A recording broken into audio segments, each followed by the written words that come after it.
The primary muscle work during the head-supported single-arm dumbbell triceps kickback are the triceps. By supporting your forehead on top of the bench, it allows you to maintain a stable position to reduce the risk of straining your lower back. To get started, place a bench or sturdy surface at a slight incline.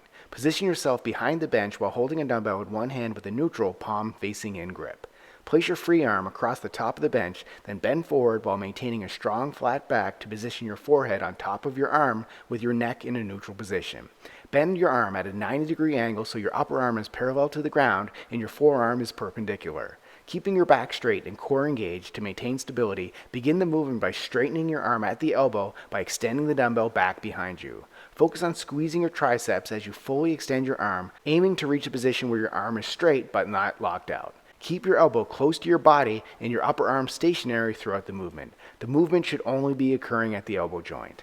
Under control, slowly lower the dumbbell back to the starting position. Repeat all the reps on one arm, then switch arms and repeat. Subscribe to get a new exercise video every day.